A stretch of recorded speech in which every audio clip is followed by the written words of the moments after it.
Good afternoon. My name is Leonard Trujillo.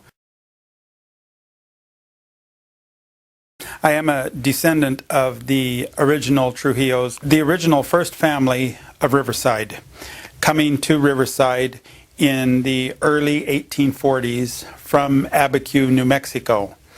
They migrated over the old Spanish Trail. In reality, they walked here. In those days, they did not have covered wagons for travel. There were mules and horses, and those were mostly pack animals. So the families, which included the husbands, the wives, and all the children, literally walked from New Mexico to California, leaving Abiquiu in September and arriving in early December here in San Bernardino Valley. The original settlers settled in the joint communities of San Salvador and Aguamansa, which Aguamansa is now considered South Colton. They built their original homes down on near the Santa Ana River. In 1862, there was a major flood that wiped out the entire community. They then moved their homes up on higher ground to northern Riverside it became the Riverside County, San Bernardino County border that was called La Placita de los Trujillos.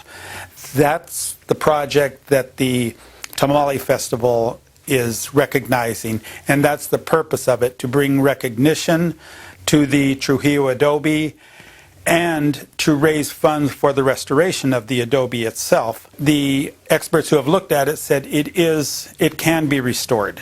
Adobe is a very ecological way to build. The festival now is in its fourth year, and it's very successful outside. There's a very large crowd out there that we're happy to see, and it's a family event. You see people of all ages. We have a Family Connections booth there, the Trujillo Family Connections booth, where people can come and see where they fit in the genealogy of the Trujillo family. And it's not just the Trujillo family. There are about 10 or more original families from New Mexico who all migrated here together. So we're all interrelated, and it's just that the Trujillo adobe is all that's left standing. In the original Placita, there was a school. There was irrigation ditches that were dug and built. The remnants of those are still in the area. So it is quite a historical area. In the 1850s, it was the largest settlement between Santa Fe and San Gabriel. So we do have a long and rich history that we want to preserve, and this festival is bringing it to attention. Many of the guests coming in will stop at the booth to see what we have. We display photos, and we have people from all over. Today I met some cousins. I've never met them before. They're from Idaho.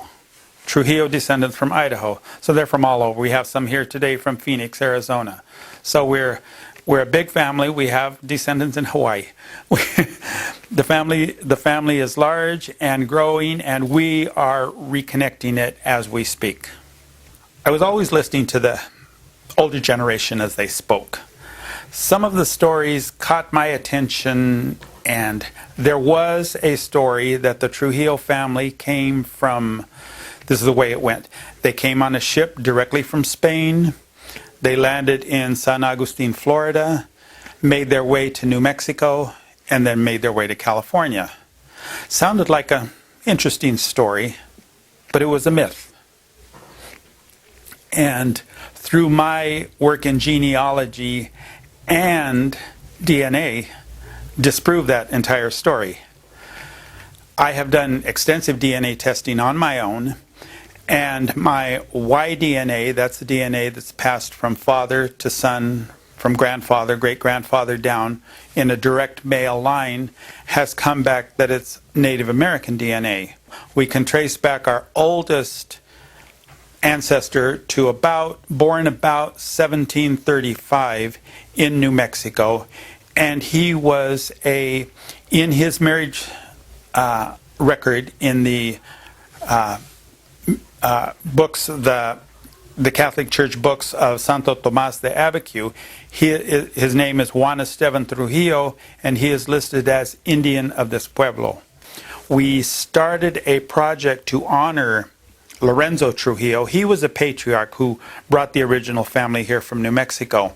He's buried at the Aguamansa Cemetery, the one right here in Colton. His grave is unmarked grave. The records show it was in the line where the first people were buried, so we knew approximately where he's buried. There's no marker. In the days of his burial, markers were just a wooden cross.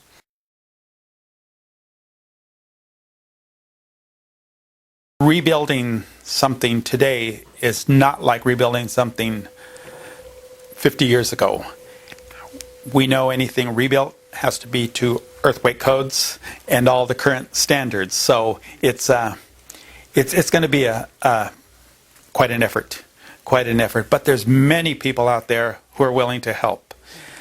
The family is so large. I've had contractors and stuff, cousins, said, "Hey, when it comes time, we're there. We're there to help you guys out." So I think once the momentum gets going and the ball gets rolling, it can come together in a good time. It's just shaking those original hurdles and jumping over those original hurdles, the bureaucratic hurdles that we have to do. And we know they're there, and we learned how to approach them and stuff. But once we do that, I think it can move forward.